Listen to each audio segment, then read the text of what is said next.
دوستو یاد رکھنا، تگڑا اور مضبوط جوان پتہ کون ہوتا ہے؟ جس کی نظریں پوری طرح اس کے کنٹرول میں ہوں۔ یہ علامت جوانی ہے۔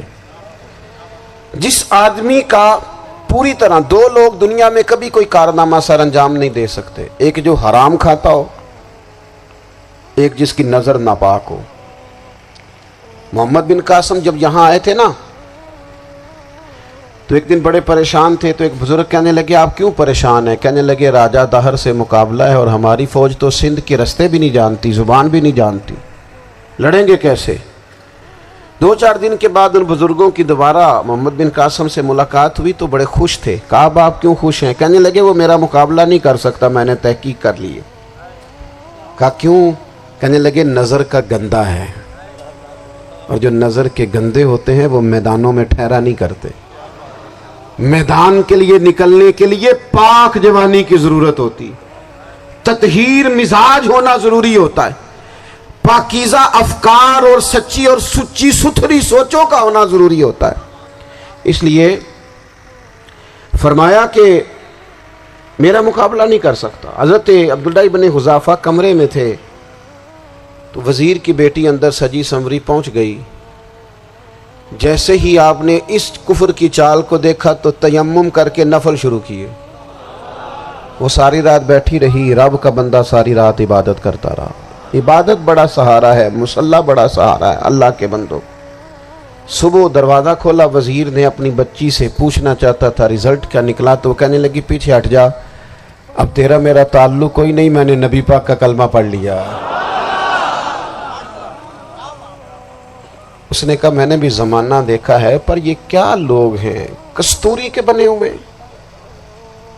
سندل سے دھلے ہوئے، کہ میں ساری رات کمرے میں رہی اور 100 اور 1000 آدمی جس جوان کا مقابلہ نہ کر سکے، اتنا طاقتور جوان کمرے میں رہا اور اس نے نظر اٹھا کے نہ دیکھا۔ او کچا رنگ للاری والا جڑا چڑھدا تے لیندا رہندا ہے، اے عشق تیرے دا رنگ محمد چڑھیا پھر نہیں لیندا۔ میں کہا ایک دفعہ نظر اٹھا کے نہیں دیکھا، کمال ہو گئی۔ اتنے بڑے لوگ، اتنی بڑی سعادت مندی، فیروز بختی، معاملہ فہمی حد ہو گئی۔ اللہ اکبر۔ دوستو بادشاہ جب پوری طرح ہار گیا نا، اس نے کہا مار دو۔ تیل گرم کیا ایک کڑاہی میں، اور جب آپ کو اس میں ڈالنے لگے تو آپ کی آنکھوں میں آنسو آ گئے۔ بادشاہ کا خیال ہوا شاید نرم ہو گئے ہیں، کہنے لگا روئے کیوں؟ فرمانے لگے سوچتا ہوں جان ہی ایک ہے، کتنا مزہ ہے اس کی راہ میں جان دینے کا، کتنی لذت ہے اس کے نام پر مرنے میں، کتنا لطف ہے۔ جے تو چڑھیا اتے دار بھی نہیں، تے جے تو وکیا عشق بازار بھی نہیں، تے ایڈا سستا سودا پیار بھی نہیں، تے ایڈا سستا لبدا یار بھی نہیں۔ کئی جنگل گانے پیندے نہیں، کئی دوزخ لنگنے پیندے نہیں، جے وہ اس ملوں بھی مل جاوے، ایدوں سستا ہور بپار بھی نہیں۔ تے کچھ سمجھ نہ آوے لوکانوں وہ کادے نال شہید کرے، ڈٹھی یار دے ہاتھ تلوار بھی نہیں، پر او دا خالی جاندہ وار بھی نہیں۔ کہنے لگے ایک جان ہے نا، تو دل کرتا ہے ہزاروں ہوتی تو ایک ایک کر کے محبوب کے نام پہ قربان کرتا، جب میرے پاس ہے ہی ایک، کروں کیا؟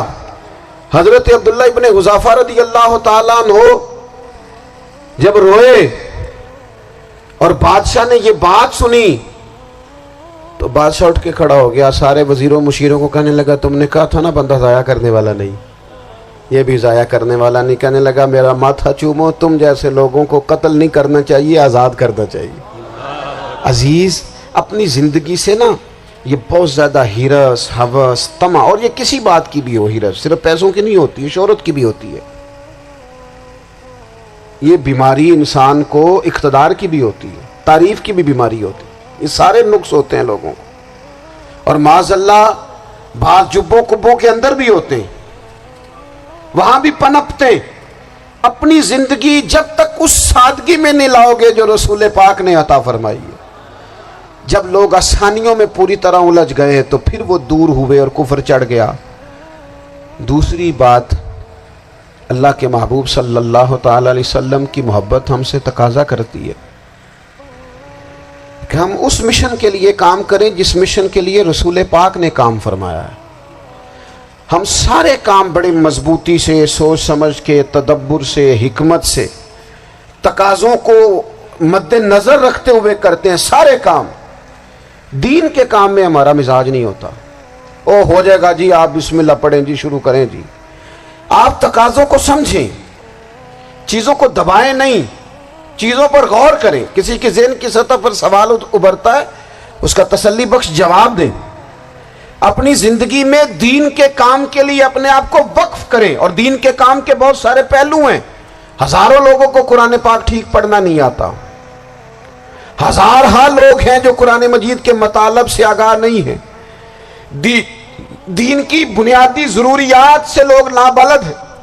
میں آپ کو کس طرح یہ بات سمجھاؤں کہ ہزاروں کی تعداد میں طلاقیں اس لیے ہوتی ہیں کہ مردوں کو طلاق کے مسئلے نہیں آتے، انہیں پتہ نہیں ہے کہ مجھے حقوق زوجین کے معاملے میں کیسے چلنا ہے۔ ڈھیر سارے گھروں میں تباہی اس لیے ہے کہ تربیت اولاد کا دینی منہج ہمیں نہیں پتا۔ اپنا حصہ ملائیں دین کے کام میں۔ ایک آدمی کو اگر تو نمازی کرنے میں کامیاب ہو گیا، تیری زندگی بدل گئی۔ وہ دین بیزار لوگ جو ہمارے بیچ بیٹھ کے ہماری نوجوان نسل کو پگڑی اور داڑھی کا نام لے کے بنیادی طور پر دین سے دور کرتے، ایسے نوجوانوں کو دین کا پیغام محبت دے کر دین کے قریب کرنا ہماری ڈیوٹیوں کا حصہ ہے۔ ہمیں ذمہ داری کا احساس کرنا پڑے گا، ہمیں یہ خاص قدم اٹھانا پڑے گا، توجہ دینی پڑے گی۔ مساجد، مدارس، میں آپ سے عرض کروں، اتنی ڈٹ کے مخالفت ہوتی ہے نا مدرسوں کی، اتنی ڈٹ کے۔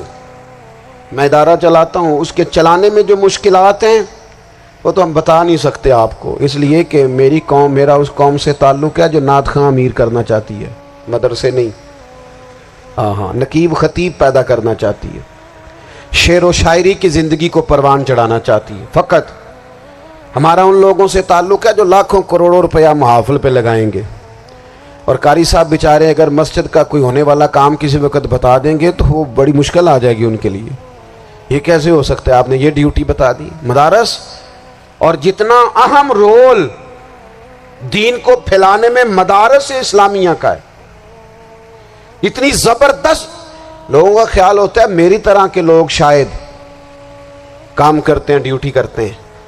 یہ 10-15 لوگ آپ کو نظر آتے ہیں جو آپ کو کہیں میڈیا پر یا ادھر ادھر ڈیوٹی کرتے، مخلص لوگ اپنی جگہ پہ، وہ بھی بڑا ہی کام کر رہے ہیں، جو میڈیا پہ آ کے بھی اخلاص سے اور درد دل سے کو دین کی، ان کی بھی کسی بات کی حوصلہ شکنی نہیں۔ لیکن ہزارہ اساتذہ جو مدارس میں بیٹھ کے پڑھاتے ہیں، انہوں نے وہ سارے لوگ تیار، آپ سمجھ نہیں سکتے کتنا بڑا کام۔ حفظ کا استاد جو ہوتا ہے نا، اس کی ڈیوٹی 24 گھنٹے ہوتی ہے، فجر سے پہلے، اور اس نے بچوں کو اٹھانا ہے۔ تنخواہ تو ہم انہیں دینا نہیں نہ چاہتے جی، تنخواہ نہیں دئی دی انہوں نے، ہمیں مولوی امیر نہ ہو جانا۔ مولوی نو تے سوٹ بھی 27ویں والی رات دے ہے تاکہ کدھر سوان کے عید والے دن پا نہ لوے، چونکہ 27ویں تو بعد تے درزی پھڑتا ہی کوئی نہیں، کیوں حضرت ایسا ہی ہے نا، اس وقت تو نہیں نہ لیتا۔ تو ہم چاہتے ہیں مولوی ہماری مرضی کے ہماری طرح کا سوٹ نہ پہن لے۔ مدارس کی مضبوطی آپ یہ دیکھ لیں، یہ صلاح الدین ایوبی کا تعلق بھلا کس چیز سے تھا؟